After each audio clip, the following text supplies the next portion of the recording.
नमस्कार दोस्तों, मैं रविंद्र सैनी दिल की बात में आपका स्वागत करता हूँ। दोस्तों, आजकल आपने एक वर्ड सुना होगा, अर्ली रिटायरमेंट। जनरली गवर्नमेंट से तो अर्ली रिटायरमेंट वाली कहानी सुनी होगी, बट आजकल कॉरपोरेट वाले, प्राइवेट वाले लोग भी अर्ली रिटायरमेंट की बातें करने लगे हैं हमारे देश में। और ये बातें जनरली कोविड के बाद में ज़्यादा सुनने को मिली हैं। तो ये विचार आया कहाँ से है? दोस्तों, ये विचार पाश्चात्य सभ्यता में पहले से था, क्योंकि वहाँ पर उनका अलग कल्चर है और वहाँ पर आपकी रिस्पॉन्सिबिलिटी बहुत कम होती है, क्योंकि वहाँ पे 10th क्लास करके ही बच्चे अपनी रिस्पॉन्सिबिलिटी खुद लेने लगते हैं।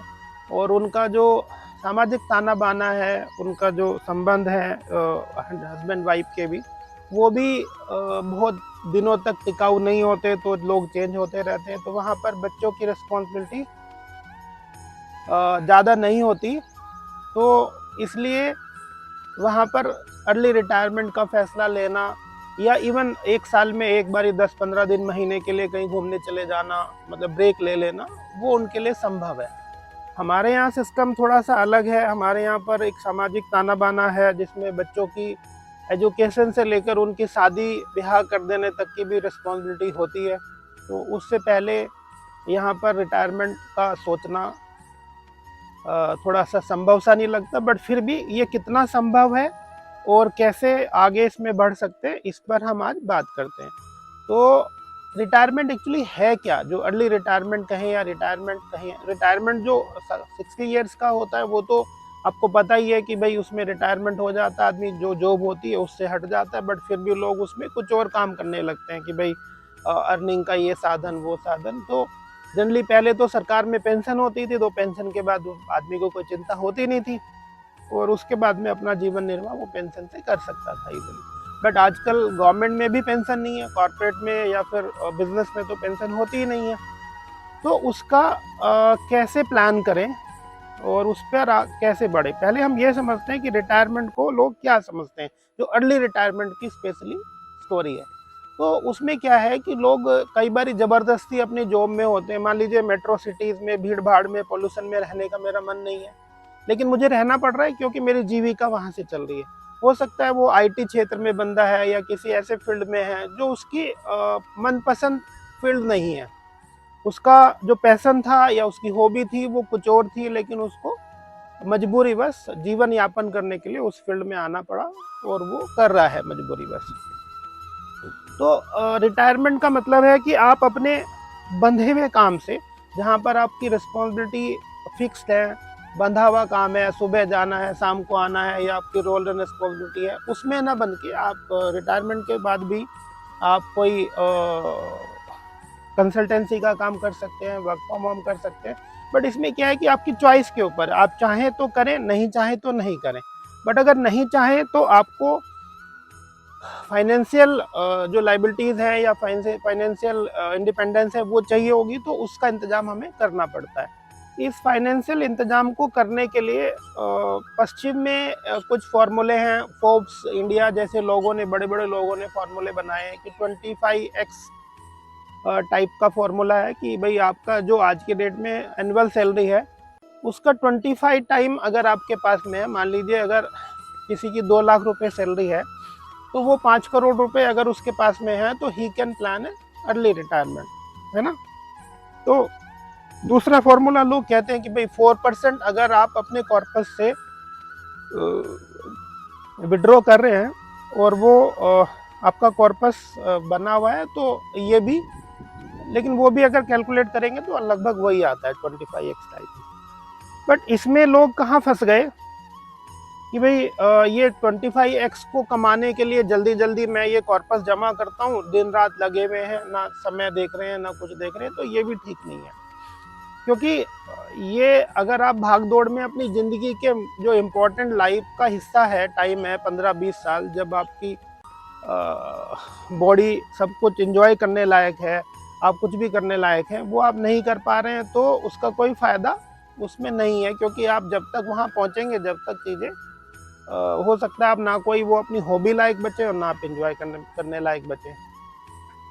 तो ये अगर हम देखें तो हिंदुस्तान की दृष्टि से देखें, भारतीय संस्कृति की दृष्टि से देखें, तो अब रामचरितमानस में भी, क्योंकि ये विचार कोरोना में ज़्यादा आया हमारे यहाँ, कोरोना में लोगों ने अपनों को और अपने आप को इस तरह टूटते हुए देखा, खोते हुए देखा कि ना संबंध काम आ रहे थे और ना ही पैसा काम आ रहा था। इसलिए लोगों ने कहा कि भाई हम क्वालिटी लाइफ जिएंगे और अपना जल्दी जल्दी रिस्पॉन्सिबिलिटी को ओवर कर लेते हैं। तो कहीं ना कहीं इस सब के पीछे अगर हम देखें तो रामचरितमानस में दो जगह पे आया है, जब सुग्रीव और बाली दो भाई होने के बावजूद आपस में बहुत बैरी थे, लेकिन जब बाली की मृत्यु हो जाती है तो सुग्रीव टूट जाता है और कहता है प्रभु मुझे कुछ नहीं चाहिए, ये राजपाट जिसको मर्जी देना दे दीजिए, मैं तो मतलब साधु बन जाऊंगा, मैं तो पूजा पाठ करूंगा, मैं आपकी सेवा करूंगा, मैं तप करूंगा, लेकिन मुझे ये सब राजकाज नहीं चाहिए। सिमिलर सिचुएशन विभीषण की भी हुई। रावण ने उसको अपमानित करके वहां से निकाल दिया राज्य से। वो श्री राम के पास पहुंचते हैं, तो जब रावण की भी मृत्यु हो जाती है उस समय भी विभीषण की भी यही स्थिति थी कि मेरे भाई की डेथ हो गई है और वो उस कष्ट को सहन नहीं कर पाते। वो कहते मेरी वजह से हुई है, मैं ही इसके लिए पापी हूँ, मैं ही इसके लिए जिम्मेदार हूँ और मुझे नहीं चाहिए प्रभु कुछ भी, राजकाज के लिए मैंने नहीं किया है, मैं तो पाप पुण्य के लिए कर रहा था और ये भी मुझसे गलती हो गई शायद, तो मुझे ये सब नहीं चाहिए, मुझे राजकाज नहीं चाहिए, मुझे माफ़ करें और मुझे अपनी सेवा में लगा लें, मुझे भी तप करने भेज दें। तो श्री राम ने दोनों जगह पे उनको समझाया कि भाई ये शमशान वैराग्य है, ये कुछ क्षण के लिए आता है और फिर ये थोड़े दिनों बाद ये अपनी मेमोरी से लोग ये अपने डिसीजन से हटा लेते हैं, क्योंकि ऐसी स्थिति में ऐसे विचार आते हैं जब अपने को खो देते हैं और फिर ये विचार मतलब परमानेंट नहीं है। तो यही रामचंद्र जी ने उनको समझाया और हुआ भी यही कि बाद में उन्होंने एक्सेप्ट भी किया राजकाज और अच्छे से चलाया। तो अब देखते हैं कि हमारे समाज में क्या व्यवस्था थी। पहले हमारी भारतीय संस्कृति में 4 वर्ण बने हुए थे, ब्रह्मचर्य, गृहस्थ, उसके बाद में आपका जो वानप्रस्थ आश्रम और संन्यास आश्रम। तो इससे हम आज के परिप्रेक्ष्य में कैसे जोड़ सकते हैं भाई? जो स्टार्टिंग वाला है ब्रह्मचर्य वो तो विद्यार्थी वाला है। अब पहले क्या था कि थोड़े दिन पहले हमारी जो आयु लगभग 100 वर्ष थी, अब तो 100 भी नहीं बची है। तो अब तो मान के चलिए कि 70 से 80 साल की आयु से कैलकुलेट करें तो डिवाइड बाई 4, अगर 20-80 भी मान लें तो 20-20 साल का, तो 20 साल आपकी एजुकेशन है, विद्यार्थी जीवन है, जिसमें आपको अपनी एजुकेशन वही 20-21 साल मेजरली ग्रेजुएशन तक लग जाते हैं। तो वो एक समय है। उसके बाद में गृहस्थ आश्रम है जो 20 और 20-40। तो गृहस्थ आश्रम में ही जो आपको मैक्सिमम कमाई करनी है, जो ऊंचाइयां छूनी है, वो आदमी वहां तक भागदौड़ पूरी करता है। उसके बाद में जो आता है वानप्रस्थ, भाई 40 के बाद में वो एक अध्यापक के मूड में आ जाता है, टीचर के, मतलब वो लोगों को जो ऑफिस में या अपने घर पे लोगों को गाइड करता है, तो वो टीचर बन जाता है, मतलब गाइड बन जाता है। उसके बाद में अगर आप देखें 60 वर्ष की पूरी आयु होते होते तो सन्यास की स्थिति पहुंच जाती है। अब सन्यास पहले के जैसे तो है नहीं कि भाई हम तप के लिए चले जाए, वन चले जाए, ना तो वन बचे ना तप बचा, ना कलयुग में तप का कोई साधन है। तो उसमें आपको क्या करना है कि भाई जो भी भाई ये जीवन जो है लगभग आपने पूरा जी लिया है, अपनी सारी रोल एंड रिस्पॉन्सिबिलिटी आपने निभा ली है।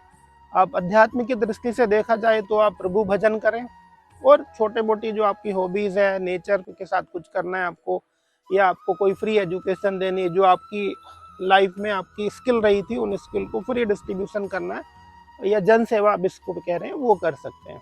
तो ये हुआ कि रिटायरमेंट के बाद आप क्या करेंगे। तो उसके बाद में ये अध्यात्म की दृष्टि से भी हमने देख लिया।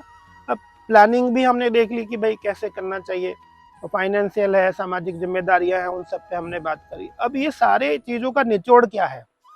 अब इसमें जैसे हमने बोला कि भाई कुछ लोग, जैसे हमारा बातचीत होता है कुछ लोगों से, वो कहते हैं कि भाई मेरे पास तो मैं अभी 35 का हूँ और मुझे फॉर एग्जांपल 50 की में उम्र में रिटायर होना है, तो मैं 15 साल मतलब जी तोड़ मेहनत करूँगा और वो जो 25x का फॉर्मूले के हिसाब से 5 करोड़ रुपया सेविंग करूँगा और फिर मैं रिटायरमेंट ले लूँगा। तो उसके पीछे पागल ना हो जाइए। अपनी ज़िंदगी को बैलेंस लाइफ जीते रहिए। थोड़ा सा काम भी करिए, जैसा करना है आपको मेहनत करिए, ये मेहनत का समय है 40-45 तक। और मेहनत के साथ साथ अपनी लाइफ को एंजॉय भी करिए, अपनी फैमिली को समय दीजिए, बातचीत करिए उनसे। ऐसा ना हो कि जब आपको फैमिली के लिए समय हो तब फैमिली आपके साथ नहीं हो। जैसा जनरली होता है कि भाई पेरेंट्स जब तक बच्चों को पढ़ाते लिखाते हैं 20-21 तक ही आपके पास में होता है, वो भी आजकल तो 12th करके 17-18 की उम्र में बच्चा चला जाता है, उसके बाद तो फिर लौट के आता ही नहीं है। तो अल्टीमेटली समय वही है जब आप बात कर सकते हैं, जब उसका आप डेवलपमेंट कर सकते हैं। तो वो समय आपने निकाल दिया, बातचीत ही नहीं कर पा रहे, आप ना अपनी वाइफ से बात कर पा रहे, ना अपने बच्चों से बात कर पा रहे, ना अपने पेरेंट्स को समय दे पा रहे हैं। तो वो जब तक आप उस फेज में पहुंचेंगे, ना तो आपके पेरेंट्स बचे होंगे जिनकी आप सेवा कर पाएंगे, ठीक है ना, आपके बच्चे आपके पास, क्योंकि उनका अपना अलग कहीं जॉब लग गई, अलग कहीं बिजनेस है और वो अपने काम में बिजी हैं, they don't have time for you, जैसे आपके पास उस समय नहीं था। तो इसलिए अपनी लाइफ को, तो आजकल जैसी हेल्थ की अलग अलग स्टोरी सुनने को मिलती है कि भाई फलाना डॉक्टर था, वो अचानक से डेथ कर गया, वो हार्ट सर्जन था, हार्ट फेल हो गया। तो ऐसी परिस्थितियाँ और ऐसी न्यूज़ हमें मिलती रहती हैं। तो दोस्तों, पता नहीं वो स्थिति आए, जब तक हम रहें ना रहें, तो बेटर है कि अपनी लाइफ को सभी पहलुओं पे ध्यान देते हुए अपनी बैलेंस लाइफ जीते रहिए।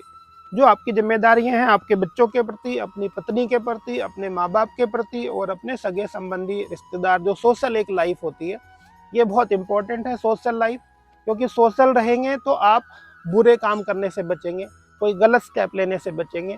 प्लस जो आपका अगर सराउंडिंग होगी, ऐसा नहीं कि वो सोशल मीडिया वाली सराउंडिंग की मैं बात नहीं कर रहा हूँ, आपके दोस्त हैं, आपके रिश्तेदार हैं, जो आपके दुख सुख में साथ देने वाले कुछ लोग हैं, तो कहीं ना कहीं ये आपको चीज़ें सपोर्ट करती हैं। कभी विपरीत परिस्थितियों में आप कहीं फंस जाएं तो आपको एक लगता है, चाहे आप कोई साथ ना भी दें, कि भाई ठीक है कुछ लोग हैं जो मेरा साथ इस समय देंगे, तो ये सपोर्ट रहता है, सिस्टम रहता है जो दिमाग में चलता है।